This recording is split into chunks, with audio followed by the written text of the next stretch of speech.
What's up, Flesh and Blood community? It's your boy Sin here, and today we're going to be talking about Arakni Huntsman, the new assassin class hero from Flesh and Blood's upcoming set, Dynasty.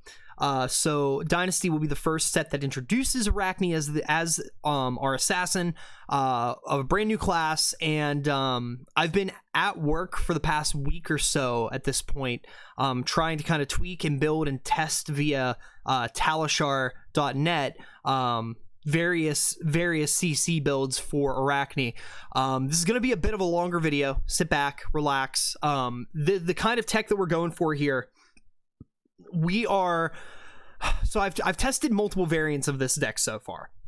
The one variant really played on defense reactions and trying to just fatigue out your opponent as best you can, then bleeding into banishing cards off the top of your opponent's deck, aiming for key cards, trying to generate silver, and building off of that, using attack reactions to attack over the assassin actions when you can, given that Arakni's hands tend to be in that deck specifically, that list, that V1 list that I ran, his two card hands appeared to be very powerful, primarily because all of the assassin cards, I believe all of the assassin cards, even the attack reactions, the attacks themselves, they all have 3-block, so you're able to block things like Old Him or like crush effects on Guardians a little more efficiently than you could in other kind of aggro decks, kind of leaning Arakni into mid-range. So I kind of had him on like a mid and something between like a mid-range control kind of cube.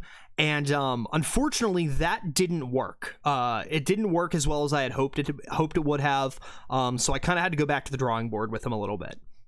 I've been working with some of the other folks that are looking to start playing Assassin and really drive kind of the push into Assassin territory when the new set comes out. And after about like 50 or so games on Talishar of Arakni, I think I've finally settled on a list that I enjoy playing, first and foremost, and a list that I believe is somewhat viable. I'm hesitant to say competitively viable, but in the hands of a player that understands the deck and understands what you want to achieve, I feel like Arakni can be a big menace. Not Starvo level menace, but a menace nonetheless. So I kind of went back to my roots with Briar, kind of took a look at what Briar does well, that really pushes her over the edge and allows her to kind of be a little more mid-rangey, and made some adjustments to that because there are a lot of attack reactions in this deck, and you're not going to really be doing long chains. Unfortunately, you need to be doing long chains and making it difficult for your opponent to block certain attacks. So the first thing we're going to talk about in this kind of like aggro, it sits between like aggro and mid-range. It can be either or depending on the matchup and what you're feeling. So first and foremost, we're going to look at the weapons. The Spider's Bite. Spider's Bite, this card is insane. These weapons are so unassuming and so just they're unassuming.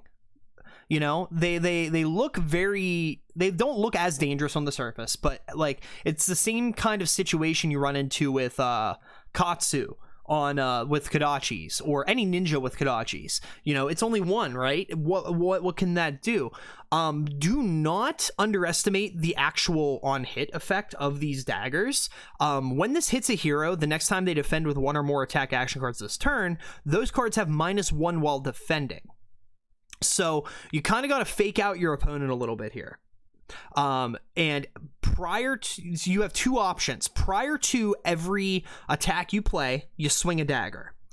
You could either swing Spider's Bite you could swing Spider's Bite initially for the first hit, and then follow up with something else, possibly like a Scarf or Forgo again. It's not entirely guaranteed to hit, but you're trying to just rip cards from your opponent's hands so you can finish your chains with the contract cards. I kind of like, I initially looked at the contract cards and thought, okay, you know what? These are great, but they don't have go again, and they don't have an easy way to give them go again. The easiest way to give them go again is really either Snapdragon Scalers or Black Tech Whisperers.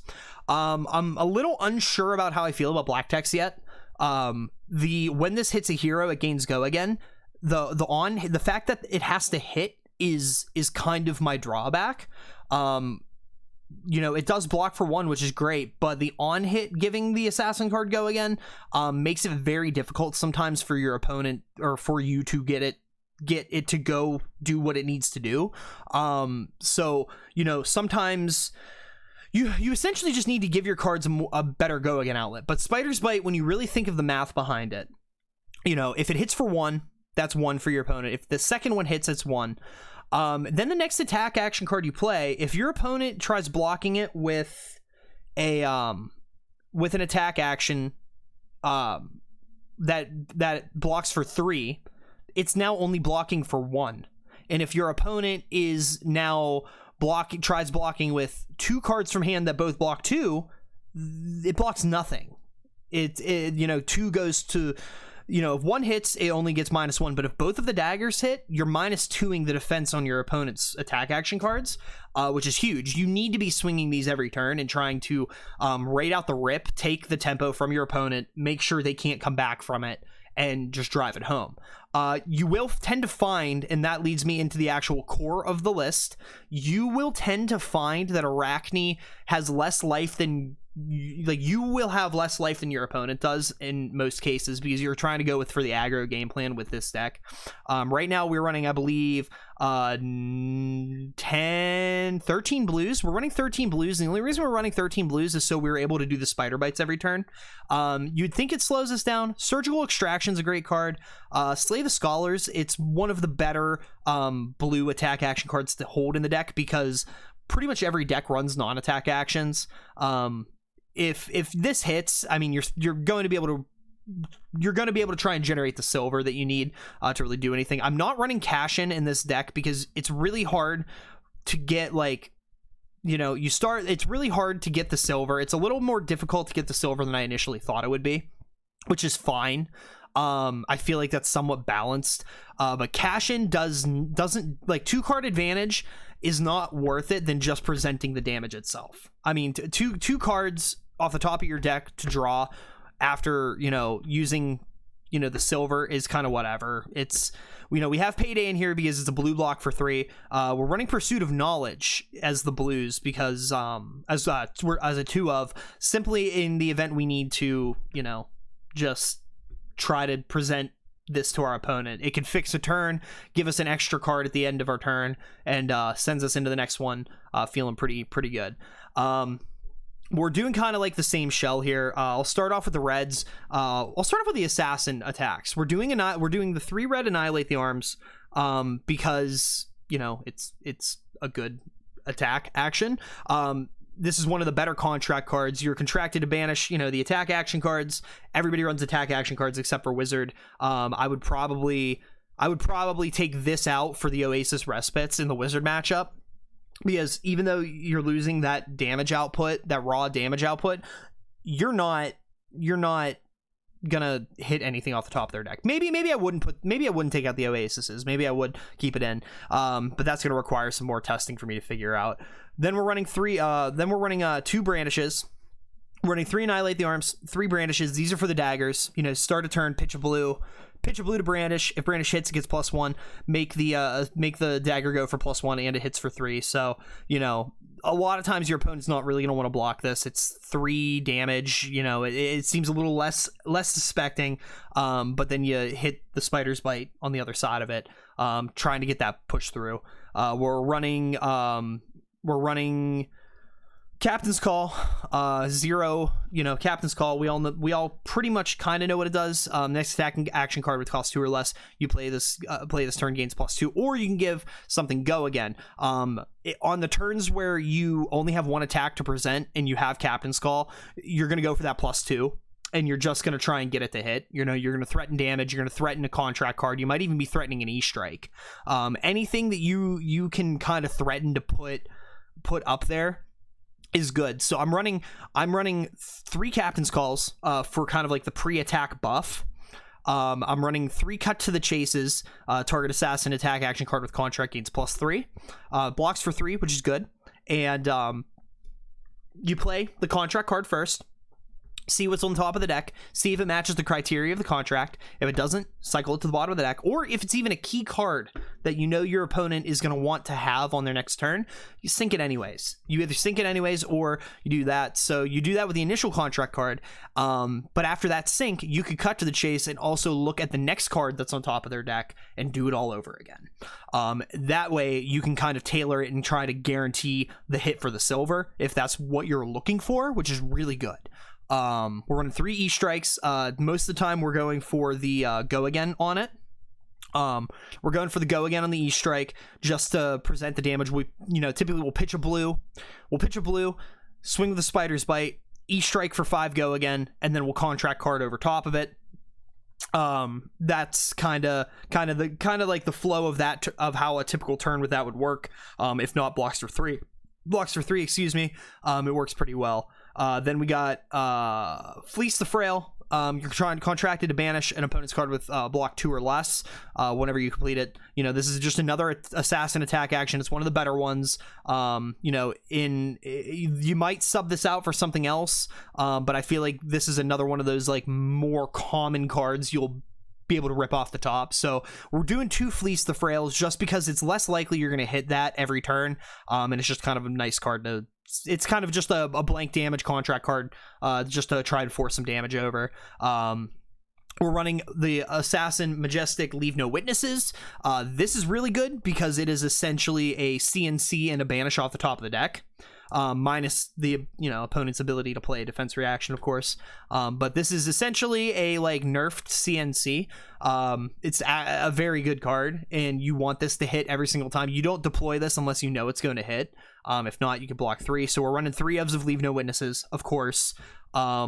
Remember earlier how I mentioned that most of the time you're going to be at less life? So Life for a Life is really good for this because you pitch the blue to the Spider's Bite, then you play Life for a Life.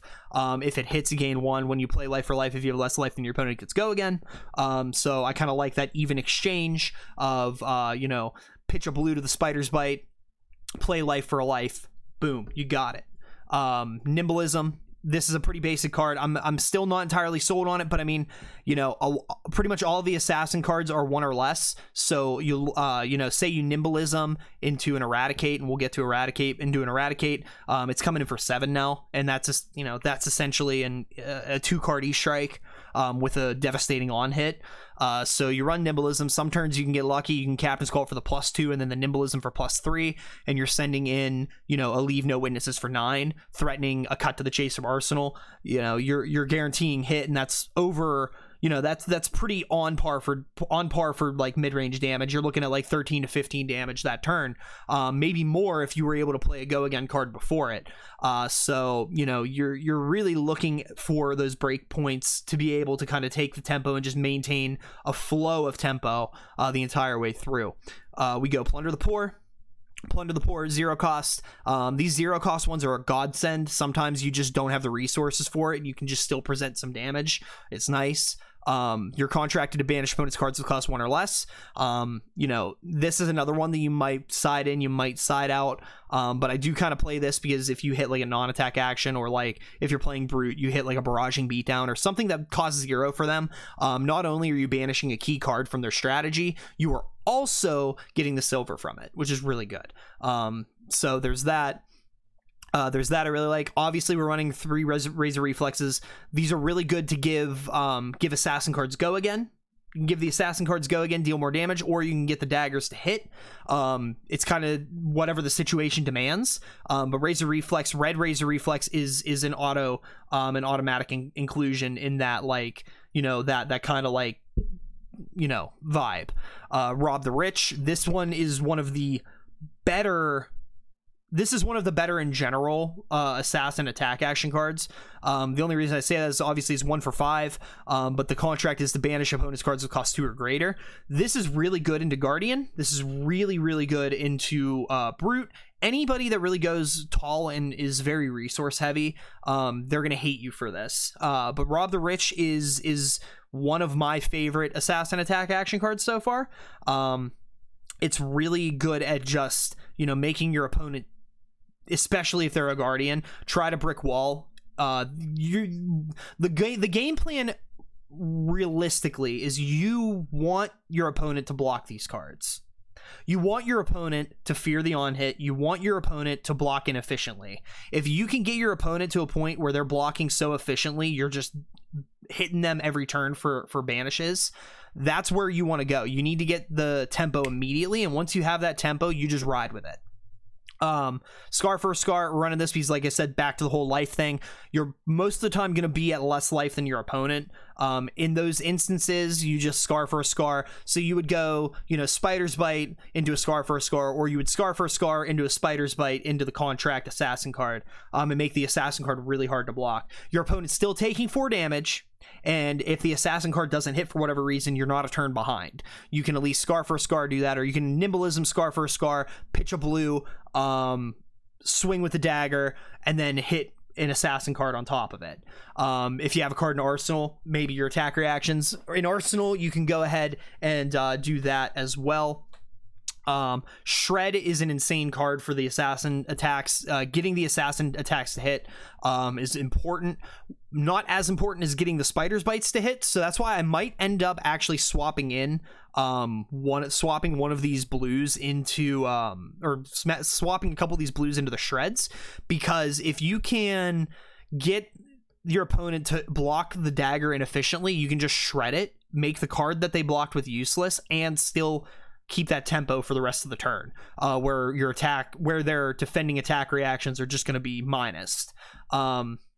So Shred's really good. Shred's a really good card to just get things on hit. Blocks for 3, cost 0. Target card defending an assassin attack gets -4 defense this combat chain. That's huge. That's actually disgusting. I actually can't believe this is a rare.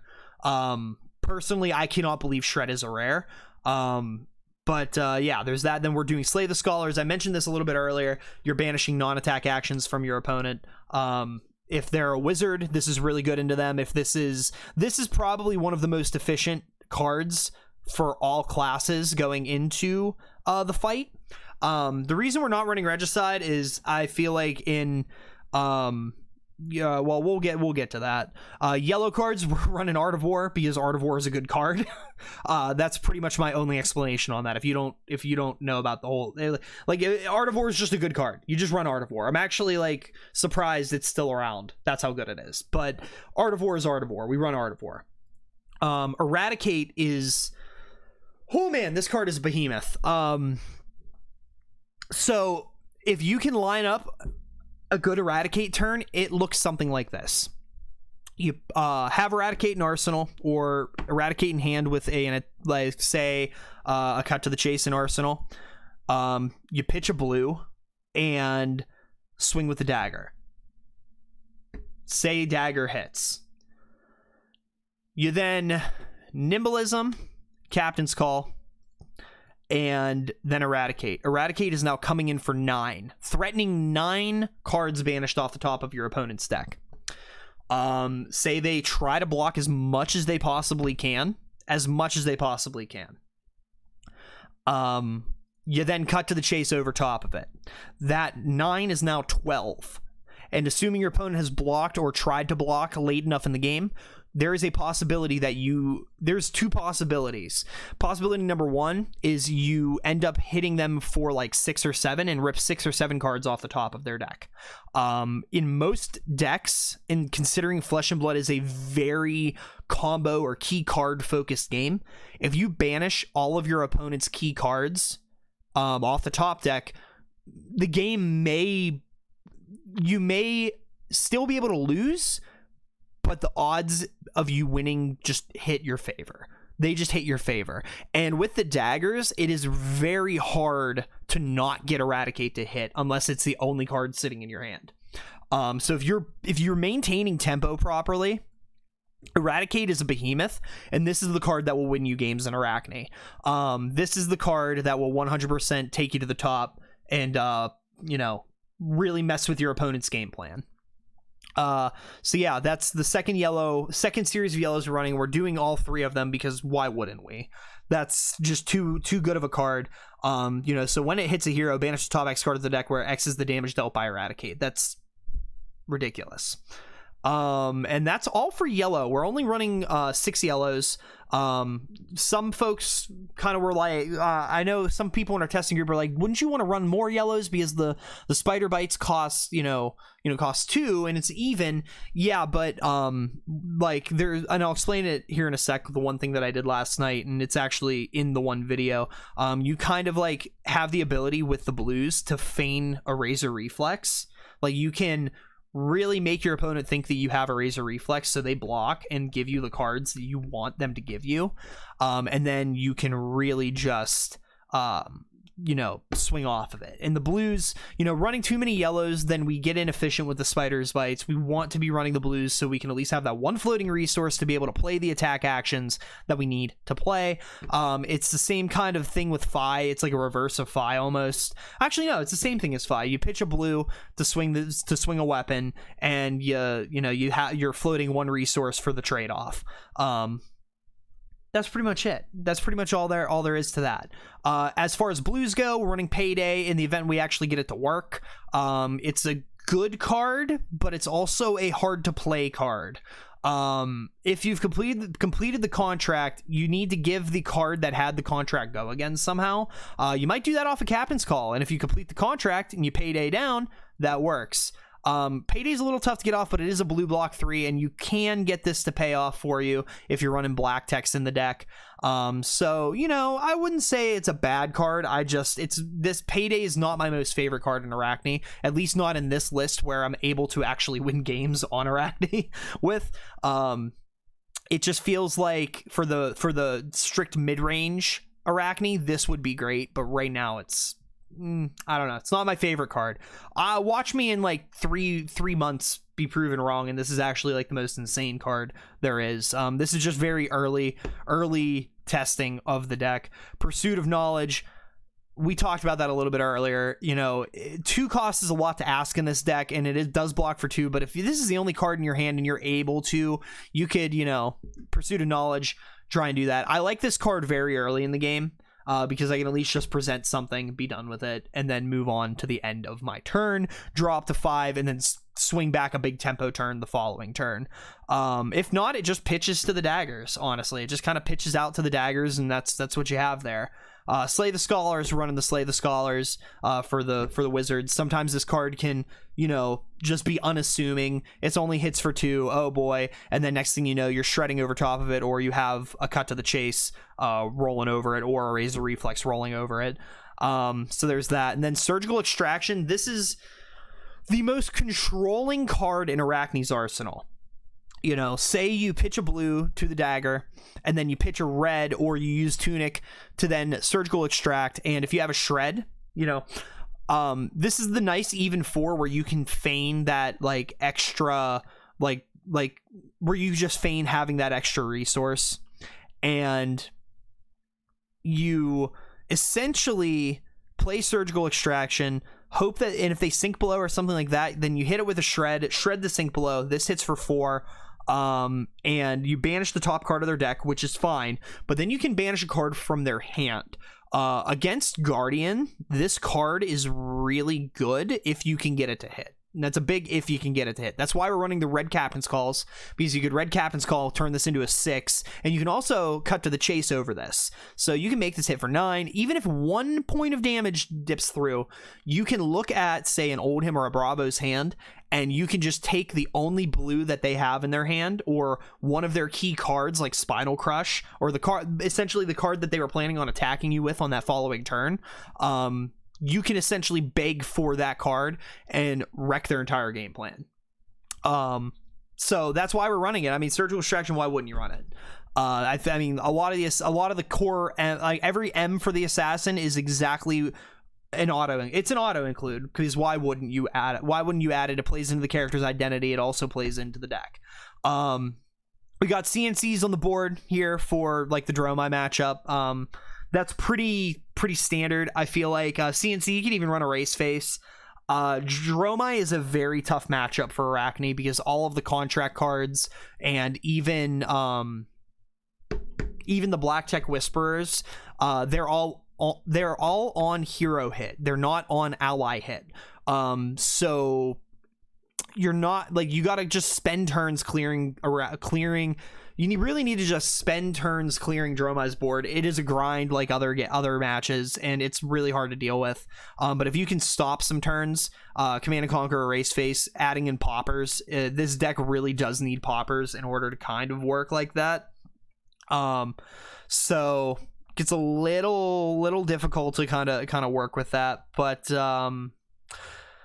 we're running Bracers of Belief on E-Strike turns or anything like that. You're able to break Bracers, reveal the top card of your deck. If you do, the next action card gets +X, where X is 3 minus the pitch value of the card. So, you know, you can send in an Eradicate for another +2 potentially, or anything along the lines of that. Running some blues, it could be a little bit of a gamble, but I have not had any issues with this as of now after 30 to 50 games. I haven't had any issues with it. So, you know, we run Crown of Providence as well. I know Assassin got this fancy new mask. I only like this mask for the aggro race against ninjas, or against against Ninja, Runeblade, anything like that. Actually, in Runeblade, I just run Null Rune Hood. But Mask of Perdition, because for this you can attack, react, and when your assassin attack hits a hero, you get a second card off the top of their deck. This could really help kind of wreck what would have been a good turn for them on the following turn.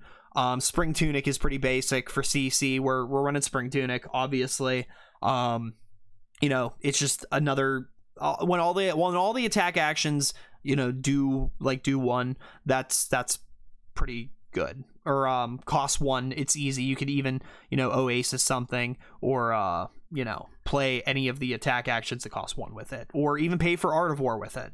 That's pretty much it.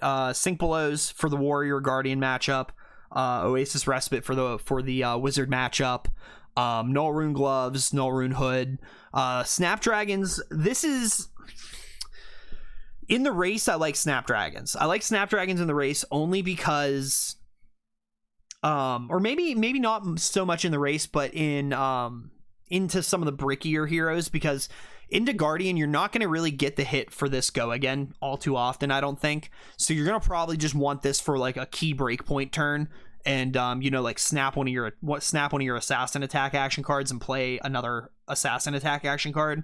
Probably a good idea there. But like I said before, the CNC's on the sideboard. You could probably just get away with either an Erase Face or a CNC. I mean, CNC's a good card, but if you're looking for a cost, a less cost option that I still think is just as effective into the Illusionist matchup, you're gonna want to just go do that. Probably run blue E-Pots for the Icelander matchup, and maybe even the Old Him if Old Him is doing control. So that's something that maybe I could add to it, and go from there. Says we have some spots, 7, 8. Yeah, we have I think we got 2 spots, so you probably get away with some E-Pots, and if that's that's your fancy, you can do that. But that is essentially it. That's kind of just my overview explanation. And if we were to draw 4 here, this turn, for instance, I would probably pitch to the Spider's Bite, say the Spider's Bite hits, then pitch a Slay, and with that floating resource, hit with the other Spider's Bite. And if both hit, all attack actions your opponent defends with, when you send in Leave No Witnesses, they're essentially, if they're 3 block, now doing 1 block, and if they are 2 block, they are now doing no block. So unless your opponent has a defense reaction, it's very inefficient for them to try and block this. So then you would Nimbleism and then Leave No Witnesses for 7. And that's essentially how that would go. And if that hits, you would banish Destroy Arsenal, and then maybe crack the mask to kind of add insult and add another banish on top of it. That's pretty much the what a typical turn of Arakni looks like. You can get away with even just Nimbleism, Leave No Witnesses, but really wanting these to hit is the big core. That's the core piece of this deck. That's at least how I view it, and that's how I view it in context of this specific build. If you're doing the aggro kind of go wide then tall mentality, that's where you're going to want to sit with it. But that's what I'm thinking for Arakni right now. And if you enjoyed this deck tech, please give me a subscribe to the channel, hit the bell notification, follow me over on Twitter. I talk Flesh and Blood pretty much all the time, and I appreciate you guys for watching this video. Thank you guys so much, and I'm looking forward to Dynasty and play testing this guy a lot more. So catch me on Twitter if you ever want to play game of Talishar. You know, find me there, and we'll schedule up some time to play some games. Thanks a lot, guys. This has been Soul Collective TCG for Sin. I appreciate your support. Catch you later.